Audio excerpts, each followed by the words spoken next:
السلام علیکم ورحمۃ اللہ تعالی وبرکاتہ۔ نحمدہ ونصلی علی رسولہ الکریم، اما بعد، فاعوذ باللہ من الشیطان الرجیم، بسم اللہ الرحمن الرحیم۔ الا ان اولیاء اللہ لا خوف علیہم ولا هم یحزنون۔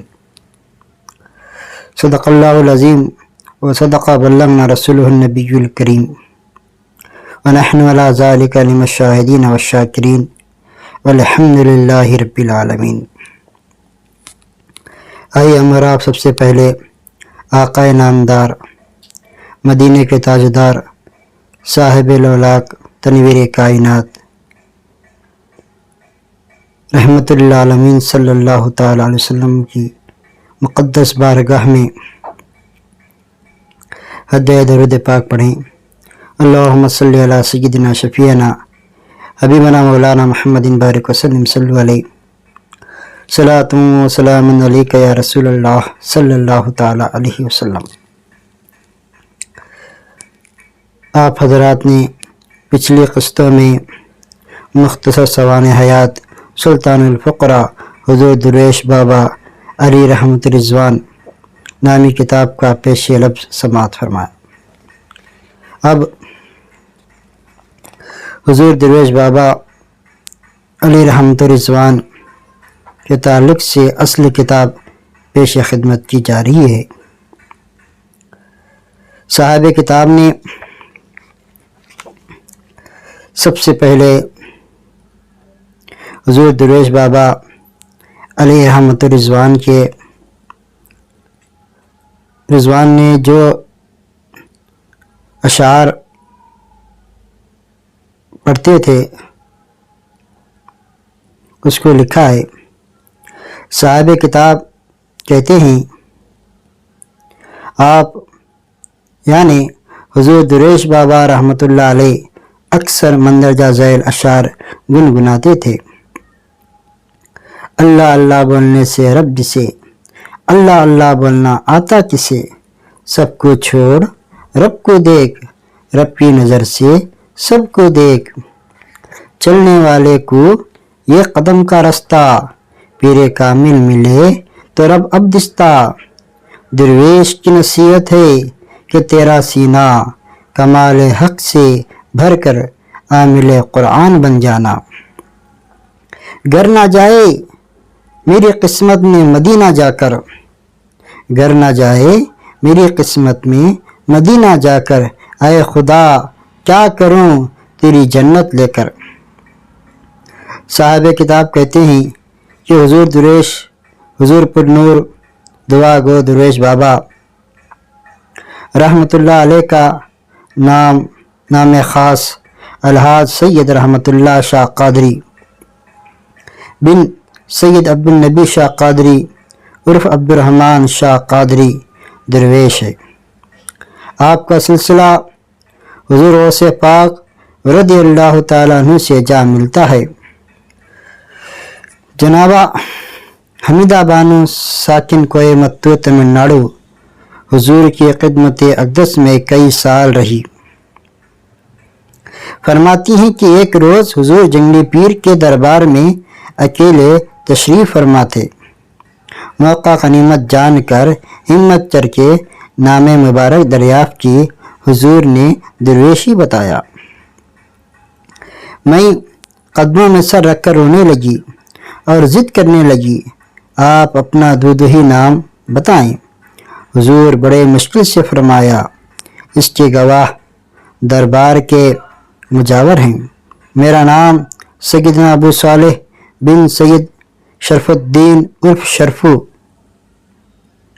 حضور نے اس وقت فرمایا، میری والدہ محترمہ فرمایا کرتی تھی کہ پیدا ہوتے وقت سے ہی میرے سیدھے ہاتھ کی انگلی ہلتی تھی، اس کے ساتھ لب بھی ہلتے تھے۔ ایک روز والد بزرگوار دیکھ کر والد محترمہ کو دکھایا، والدہ نے والد صاحب سے فرمایا، آپ کے فرزند ابھی سے ذکر الہی کرتے ہیں، دن بھر انگلیاں ہلتے رہتے ہیں، اور اس کے ساتھ لب بھی ہلتے رہتے ہیں۔ والد برگزار نے فرمایا، میرے والد صاحب روزانہ فجر کی نماز سے عشاء کی نماز تک یہ قرآن شریف کا ورد ختم کر کے مسجد میں فاتحہ دے کر تبرک تقسیم کر کے گھر واپس آتے تھے۔ پوتا بھی انشاءاللہ عالم دین ہوگا۔ حمیدہ بانو نے بتایا کہ حضور ان کو مرید بنایا ہے۔ شجرہ مبارک ایک چشتیہ اور دوسرا قادریہ عنایت فرمایا۔ اس کی نقل انہوں نے اس گنہگار کو دیا ہے۔ اس میں حضور کا نام سید ابو صالح بن سید شرف الدین درج ہے۔ حضور قبلہ دادا پیر کا شجرہ مبارک جو آپ کو عنایت کیا تھا قرآن شریف میں رکھتے تھے، روزانہ ورد کرتے رہتے ہیں۔ یہ میں نے مرحوم عبدالجلیل عاشق بھدراوتی سے سنا ہوں۔ وہ شجرہ مبارک حضور کے خدمت گزار جناب انور علی نے جب حجرے سے حضور قبلہ کا سامان مدرسے کے آفس روم میں منتقل کیا جا رہا تھا، انہوں نے لیا۔ میں نے حاصل کرنے کی انتہا کوشش کی، انہوں نے نہیں دیا۔ جب ہم کڑپا شریف گئے تھے، دادا پیر کا شجرہ مبارک سجادہ نشین سے حاصل کیا ہے۔ اس کے نقل آخر میں تحریر ہے۔ حضور کی جائے پیدائش پر پردہ پڑا ہے۔ میرج والے احباب کی زبانی معلوم ہوا ہے کہ حضور قبلہ نے چتور حیدرآباد دکن فرمایا ہے۔ آپ کی صحت دن بدن گر رہی تھی۔ جناب سید امتیاز احمد حضور کی خدمت میں تھے۔ حضور نے فرمایا، حضور ان کو اسی نام سے یاد کرتے تھے۔ جب تک میں والدہ کی قبر کی زیارت نہیں کرتا مجھے سکون نہیں ملتا با۔ اس کے بعد حضور خاموش ہو گئے۔ اگر انتو ہمت کر کے حضور سے دریافت کرتے والد محترمہ کا مزار اقدس کس مقام پر ہے تو مسئلہ ہی حل ہو جاتا۔ اس میں ضرور راز ہے، واللہ عالم۔ مرحوم امان اللہ کے ساتھ گنہگار بھی یعنی صاحب کتاب بھی حضور کی خدمت میں حاضر تھا۔ دوران گفتگو امان اللہ صاحب نے حضور سے عمر دریافت کی۔ حضور اس وقت اپنے بائیں ہاتھ کی ہتھیلی پر سیدھے ہاتھ کی کلمے کی انگلی سے 63 یعنی 60.3 عدد تحریر فرمایا۔ اس لحاظ سے اندازاً حضور 1913 بمطابق 1331 ہجری میں پیدا ہوئے۔ دن اور ماہ یعنی مہینہ کسی کو معلوم نہیں، اس پر بھی پردہ پڑا ہے۔ مرحوم دستگیر مشرف براکٹ میں سید سادات خواجہ سید محمد میران چشتی رحمۃ اللہ علیہ اور خواجہ سید شمس الدین گنج بخش چشتی رحمۃ اللہ علیہ عام طور پر شمع میران کے نام سے مشہور ہیں۔ آپ کا روضہ مبارک میرج میں ہے۔ براکٹ ختم۔ سرکار شمع میران کے خاندانی خدمت گزاروں میں سے ہیں۔ عرض کرتے ہیں کہ میں نے حضور کی زبانی سنا کہ جب آپ کی عمر 6-7 سال کی تھی، آپ کے والدین سید سادات شاہ میریہ ثالث کڑپا جب آپ کا قیام قدری میں تھا تعلیم و تربیت کے لیے سپرد کیا۔ حضور فرماتے ہیں کہ ان کے بڑے بھائی ولی کامل ہو گزرے ہیں۔ آپ کا مزار مبارک کہاں پر ہے کسی کو اس کا علم نہیں۔ گاؤں میں کالرا کی بیماری پھیل گئی، آپ حکیم بھی تھے۔ بیماروں کا علاج و خدمت کرتے کرتے ایک گاؤں سے چلے گئے۔ کہاں گئے کسی کو اس کا علم نہیں۔ حضور قبلہ پیر و مرشد کی نگرانی خاص میں پروان چڑھے، علم شریعت، علم طریقت، علم معرفت، علم حقیقت حاصل کی۔ پیر و مرشد نے آپ کو تمام منازل طے کرائے، علم کی پیاس بجھا کر مریدی میں شامل کر لیا۔ آپ پیر مرشد کی صحبت میں مکمل 10-11 سال رہے۔ آپ کی عمر قریب 17 سال کی تھی۔ 1930 بمطابق 1348 ہجری پیر مرشد نے اپنے سے جدا کیا اور معراج تشریف لے جانے کا حکم صادر کیا۔ حسب حکم حضور کا یہ پہلا دنیاوی سفر تھا۔ کم عمری، کبھی وطن کے باہر سفر نہ کیا تھا۔ مشکلات و پریشانی کا سامنا کرتے ہوئے معراج تشریف لائے۔ سرکار شمنہ میرا کے دربار کے متصل مسجد میں قیام کیا۔ حضور قبلہ کا معمول تھا دربار میں حاضری دیتے، مسجد میں قیام کرتے۔ مرحوم دستگیر صاحب عرض کرتے ہیں کہ جب وہ حسب معمول جو مہمان آتے ہیں ان پر نظر رکھتے ہیں، دیکھا کہ حضور چند روز سے کہیں باہر نہیں گئے سوائے حاجت ضروریہ کے۔ آپ کے پاس جا کر غریب خانہ پر مہمان نوازی کے لیے دعوت دی۔ آپ نے فرمایا کھا کر آیا ہوں۔ آپ نے اپنا سیدھا ہاتھ ان کو سنگھایا اور کہتے ہیں بریانی کی خوشبو مہک رہی تھی۔ انہوں نے عرض کیا حضور میں کئی روز سے دیکھ رہا ہوں آپ سوائے حاجت ضروریہ کے باہر تشریف نہ لے گئے۔ میں زندگی میں بزرگوں کی صحبت میں رہا ہوں، آپ کو کسی حالت میں غریب خانہ پر چلنا ہی ہوگا۔ بڑی مشکل سے حضور نے ان سے فرمایا جاؤ بیوی سے کہو پاک صاف ہو کر باوضو ایک روٹی پکا کر دیں، اس کے ساتھ لال مرچی تلی ہوئی لائیں۔ حسب حکم تکمیل کرتے ہوئے آپ کی خدمت میں پیش کیا۔ آپ نے فرمایا رکھ دو کھا لوں گا۔ صبح بعد نماز فجر انہوں نے دیکھا صرف ایک لقمہ کھائے ہیں، باقی سب ویسا ہی ہے۔ آپ نے فرمایا لے جاؤ تبرک کھا لو۔ اسی طرح جب تک آپ معراج میں قیام کیا آپ کا کھانا صرف ایک لقمہ سے زیادہ نہ تھا۔ کتنے دن آپ کا قیام رہا یاد نہیں۔ ایک روز ایک معراج سے تشریف لے گئے، کہاں پر گئے معلوم نہ ہوا۔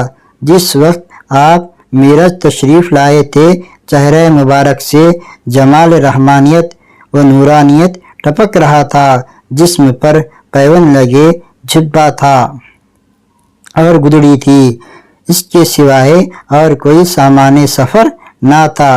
اندازاً اس وقت آپ کی عمر 17 سال کی ہوگی۔ قریب 3 ماہ بعد آپ ایک مرحوم دستگیر صاحب کے غریب خانہ پر تشریف لائے۔ اس کے اول کبھی آپ ان کے یہاں نہیں گئے تھے، نہ ہی کسی سے ان کا پتہ پوچھا تھا۔ 3 دن قیام رہا۔ اس دوران آپ نے سلائی کی مشین اور نیا کپڑا سفید جبہ مبارک کے لیے لانے کی فرمائش کی۔ حسب حکم لا کر دیا گیا۔ آپ نے خود جبہ مبارک کترا اور سی لیا۔ فرمایا انشاءاللہ اس کو مدینہ شریف لے جاؤں گا، وہاں استعمال کروں گا۔ آپ یہاں سے بمبئی روانہ ہوئے۔ حضرت مخدوم بابا رحمۃ اللہ علیہ ماہم کی درگاہ میں قیام کرنے کے بعد اجمیر شریف تشریف لے گئے۔ جو میں بیان کر رہا ہوں، صاحب کتاب کہتے ہیں کہ جو میں بیان کر رہا ہوں دستگیر صاحب فرما رہے ہیں، جب حضور درویش حضور سفر سے معراج واپس آئے تھے ان کی زبانی سنا ہوں، اللہ مجھے معاف کرے۔ حمیدہ بانو کوئمتور حضور جنگلی پیر کے دربار میں مجاور اور اس کے گواہ ہیں۔ سنی ہے، یہاں بیان کی ہوں، اور سید پیر مظفر علی نیازی قادم خواجہ خواجگان نے بیان کیا ہے۔ یہ گنہگار تحریر کیا ہے، اللہ مجھے معاف کرے۔ یعنی جو یہ پیراگراف آپ نے سنا ہے، یہ صاحب کتاب اپنی زبان میں کہہ رہے ہیں کہ میں نے جو اوپر جو بیان کیا ہے کہ حضور دریج بابا کی پیدائش کے تعلق سے اور سفر میرج کے تعلق سے وہ دستگیر صاحب نے ان کو بیان کیا تھا، اور حمیدہ بانو جو کوئمتور کی رہنے والی ہیں انہی سے سنا تھا، اور حمیدہ بانو نے حضرت جنگلی پیر رحمۃ اللہ علیہ کے دربار میں جو مجاور تھے ان سے انہوں نے سنی تھی، اس لیے صاحب کتاب نے یہ جملہ یہ پیراگراف اضافہ کیا ہے۔ صاحب کتاب کہتے ہیں اجمیر شریف میں آپ تاڑا گڑھ پہاڑ پر قیام کیا۔ آپ کا معمول تھا دربار میں حاضری دیتے اور تارا گڑھ کے مزاروں کی زیارت کرنے کے بعد چلہ کشی یعنی ذکر و اذکار میں مشغول ہو جاتے۔ وہاں پر ایک بزرگ کا قیام تھا، آپ ان کی صحبت میں زیادہ تر رہتے۔ ایک روز حسب معمول زیارت کر کے واپس آ رہے تھے، ایک نابینا نہایت ہی درد بھری آواز میں فریاد کر رہا تھا، لاچار ہوں، اندھا ہوں، بے بس ہوں، غریب ہوں، کوئی پرسان حال نہیں۔ آپ اس کے پاس جا کر فرمایا، بابا میں آپ کی کیا مدد کر سکتا ہوں؟ نابینا نے کہا، بابا مجھے ایک آنکھ دو، اللہ تم کو نواز دے گا۔ نابینا ایک آنکھ سے اپنی دنیاوی حاجت پوری کر لے گا۔ آپ نے فوراً اپنی آنکھ نکال کر نابینا کو دی۔ آپ نے آنکھ پر ہاتھ رکھے ہوئے اپنی جگہ لوٹ آئے۔ بزرگ نے دیر سے آنے کی وجہ دریافت کی۔ آپ نے پورا واقعہ سنایا۔ بزرگ نے فرمایا، آنکھ پر سے ہاتھ ہٹاؤ۔ دیکھا تو آنکھ موجود تھی۔ بزرگ نے فرمایا، آپ آزمائش میں کامیاب ہوئے، معلوم ہے وہ کون ہستی تھی؟ آپ نے فرمایا، اللہ جانے، اس کا رسول صلی اللہ علیہ وسلم۔ بزرگ نے فرمایا، وہ یہاں کے کوتوال ہیں، اپنوں کو آزماتے ہیں، آپ ان کی آزمائش میں کامیاب ہو گئے، جاؤ تمہارا راستہ حج و زیارت کے لیے کھل گیا، بے خوف قطر سفر شروع کرو، اللہ تمہارا حافظ ہے، میں تم کو اس کے سپرد کرتا ہوں۔ فرما کر بزرگ چلے گئے۔ آپ نے ان کی تلاش کی، پھر ان سے ملاقات نہ کر سکے، مجبوراً بارگاہ اجمیر سرکار میں حاضری دے کر حج و زیارت کا سفر پیدل شروع کیا۔ یہ پہلا پیدل سفر قریب 1931 عیسوی بمطابق 1349 ہجری میں ہوا۔ انشاءاللہ تبارک و تعالی آپ اگلی قسط میں حضور درویش بابا رحمۃ اللہ علیہ کا پہلا پیدل سفر سماعت کریں گے کہ انہوں نے کیسا کن مشکلات میں کتنی عمر میں پہلا سفر کیا ہے۔ واخر دعوانا الحمدللہ رب العالمین۔